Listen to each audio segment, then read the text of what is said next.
اعوذ باللہ من الشیطان الرجیم بسم اللہ الرحمن الرحیم۔ اللہ تبارک و تعالیٰ کے نام سے آغاز کرتا ہوں جو نہایت مہربان اور رحم کرنے والا ہے۔ یہ ایک ایسی قوم کا واقعہ ہے جس پر اللہ تعالیٰ نے اپنا دردناک عذاب نازل فرمایا اور ان کے گناہوں کی پاداش میں ان سب کو بندر بنا دیا۔ یہ واقعہ قرآن و حدیث میں بیان ہوا ہے۔ یہ قوم حضرت داؤد علیہ السلام کے زمانے میں سمندر کے کنارے ایک بستی ایلا میں رہتی تھی جس کی آبادی تقریباً 70,000 تھی۔ یہ قوم بظاہر نیک، فرما بردار اور خوشحال تھی۔ اللہ تعالیٰ نے انہیں بے شمار نعمتوں سے نوازا تھا۔ سرسبز و شاداب باغات، ہریالی اور خوشحالی ہر طرف پھیلی ہوئی تھی۔ خاص کر سمندر کے کنارے ان کے مقام پر کثیر مقدار میں مچھلیاں آتی تھیں جن سے یہ لوگ روزگار کماتے تھے۔ جب یہ لوگ خوشحال ہو گئے تو شیطان نے ان کے دلوں میں گناہوں کی رغبت ڈال دی اور وہ آہستہ آہستہ اللہ کی نافرمانی میں مبتلا ہو گئے۔ اللہ تعالیٰ نے ان کا امتحان لینا چاہا اور حضرت داؤد علیہ السلام کو وحی کے ذریعے حکم دیا کہ اپنی قوم کو بتا دیں کہ ہفتے کے دن مچھلی کا شکار حرام کر دیا گیا ہے۔ اب آزمائش یہ تھی کہ ہفتے کے دن سب سے زیادہ مچھلیاں آتی تھیں اور باقی دنوں میں بہت کم۔ قوم اس بات سے پریشان ہو گئی کیونکہ ان کا روزگار مچھلی کے شکار سے ہی وابستہ تھا۔ وہ اس حکم کو سمجھنے کے بجائے اس سے بچنے کے طریقے سوچنے لگے۔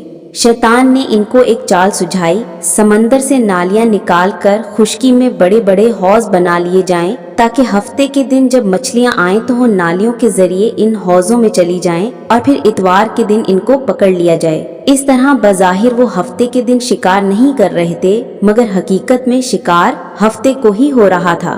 اس چالاکی کو قوم کے کئی افراد نے پسند کیا اور اس پر عمل کرنا شروع کر دیا۔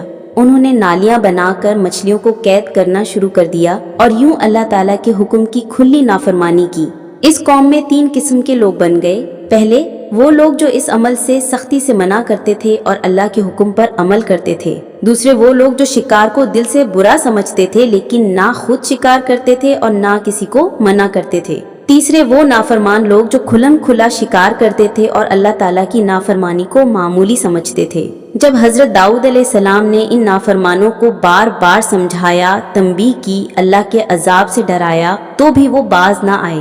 بالآخر ان لوگوں نے خود کو باقی بستی سے الگ کر لیا اور ان کے درمیان ایک دیوار کھینچ دی گئی۔ ایک طرف نافرمان رہتے تھے اور دوسری طرف اطاعت گزار۔ پھر ایک دن ایسا آیا کہ نافرمانوں میں سے کوئی بھی اپنے گھر سے باہر نہ نکلا۔ جب لوگوں نے دیوار پر چڑھ کر جھانکا تو وہ سب بندروں کی شکل میں مسخ ہو چکے تھے۔ ان کے چہرے، جسم، سب کچھ بندر جیسے ہو گئے تھے۔ وہ اپنے رشتہ داروں کو پہچانتے تھے، ان کے کپڑوں کو سونگھتے تھے، زارو قطار روتے تھے، لیکن بولنے کی صلاحیت کھو چکے تھے۔ روایات کے مطابق ان کی تعداد 12,000 تھی۔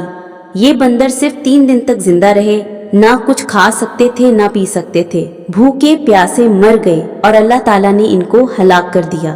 اس واقعے کا ذکر قرآن مجید میں سورۃ البقرہ میں ان الفاظ میں ہے، اور تمہیں وہ واقعہ تو یاد ہی ہوگا جنہوں نے ہفتے کے دن کے بارے میں حد سے تجاوز کیا تو ہم نے ان سے کہا کہ ہو جاؤ بندر ذلیل و خوار۔